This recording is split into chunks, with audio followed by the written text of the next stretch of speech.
Here at the College Preparatory School in Oakland, California, collaborative learning is one of the most important ways our students learn and grow. In math, we work in groups every day, asking each other questions before we ask the teacher. In English, we lead our own roundtable discussions to deepen our understanding of the books we read. College Prep is one of the top private high schools in the country and a terrific model for collaborative learning. The good news, their practices are both replicable and affordable. Take a look at what they do for their students. It may change what you decide to do for yours.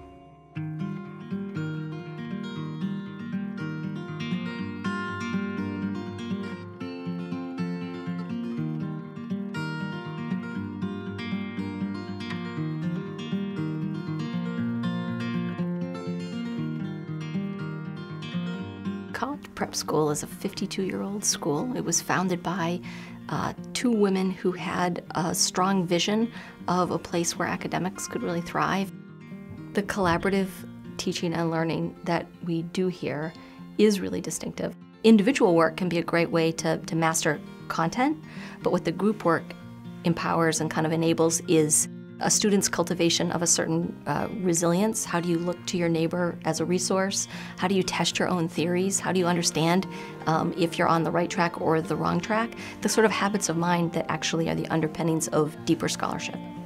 We have 45-minute classes, and the math classes meet every day. The kids come in and they go over the homework in their groups by comparing answers. I got the square root of b squared plus a squared. Yep. And then if they're having no resolution, like a problem was too hard for everybody, that's the signal that says that we need to talk about a problem or two as a class.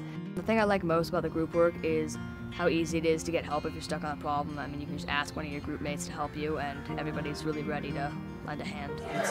It's these two lines, and then we do the slope formula from 0 to that. All right, here comes classwork 30. The ones I care most about are 1 and 2. And then it says draw the segment from AB to CD.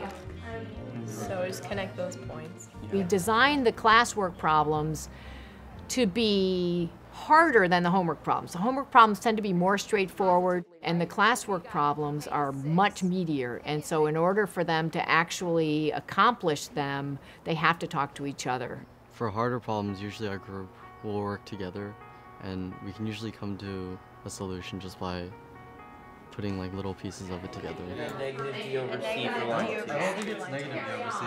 Yeah, because it's The best groups talk about the problems before they take pencil to paper. You really tell their faces are directed towards each other. They are, looking at each other's papers. And they're learning so much more. They're learning how to be proactive. They're learning how to depend on their peers. Today you will work as a team of surveyors, putting to use your knowledge of basic compass and straight edge constructions. Your only tools will be a length of rope and a piece of chalk.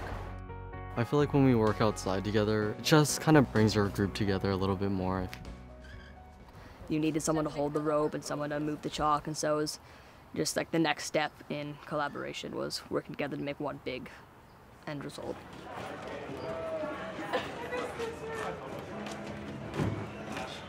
What I do in my classroom is I try to make the kids feel as comfortable and as safe to be able to take the risks that will create a good conversation. On the first day of class with the 9th grade, I start by asking the students what are the values implicit in sitting around this large wooden oval table.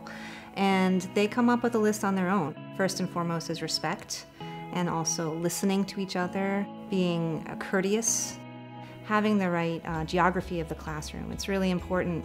I always make sure before we start class, can you all see each other? Can you make eye contact with your classmates? And if you can't, I have them adjust their chairs so that they can. I always tell the kids, check your ego at the door. Be willing to take risks and just have fun and just throw out ideas. And you throw something else out and it's not fully formed, that's great because somebody else can jump in and build on an idea. Another sort of easy trick I have is to start with a kind of a reflective moment, a moment of silence, or a little moment of writing. Remembering you want to have your feet firmly planted on the floor, and then the next thing you want to do is focus on the breath. How was that? It only takes a couple minutes, but just having that moment to let out the anxiety is great because it really can improve their concentration for the class so that they're able to have that kind of engaged conversation. guys need a little bit of extra. What's important is to have a set of guidelines for the students. In this conversation, I'm going to have you guys write down the questions and then talk to each other about the conversation, about the book. And I'm going to sort of step back and take notes. And I'll do a little bit of guiding, but you guys are going to talk to each other. And there's 3 particular roles that students will fill. One is the scribe role, where one student is taking notes on the conversation so that all the other students can be fully engaged in the conversation that's happening. Another role is a little map, where one student is monitoring who's speaking when, and they draw these sort of diagrams so that there's a visual map of how the conversation is going. Now, the other thing I just want to point out, since I'm showing these to you, is would you say this is a good conversation? Yes. How about that? Right. And then the third role is the moderator role. So I was the moderator, and it was my job to make sure that we didn't stay on one topic for too long or move too quickly. It was also my job to make sure that everybody talked. Okay, I think we should hear from someone who hasn't talked yet. Taya, Caroline, Noah, Max. Well, Athena's making him seem godlike, so I think he's just like taking a gamble at establishing. When we're having a conversation, you really feel like you're part of the conversation and not like, oh, you're sitting in the back of the class and you can't actually see the person who's talking.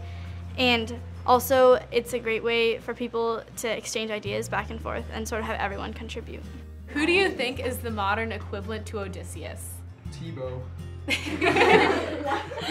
In addition to setting up the conversation the first time around, at the end of each Harkness discussion, to sort of take a few minutes to sort of check in with the students and ask, well, how'd we do? How'd you do? How do you think that went? I like that. I mean, I feel like I learn a lot more when we discuss things and we get deeper into it, so. Yeah. Great. Eli, how does that look?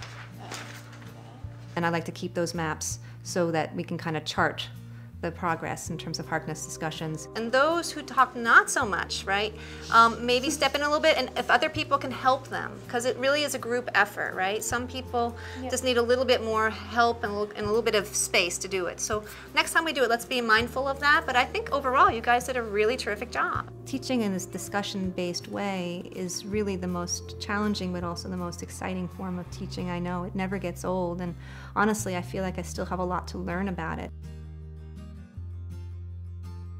I think the special sauce at College Prep is really about the kind of community values that kids find when they come here. They think they're coming for a first-rate academic preparation, and that certainly is the centerpiece of what we're doing, but what I think makes us special and distinct is actually this culture of respecting the individual, of celebrating the small victories, of kind of enthusiastically embracing all parts of the learning experience.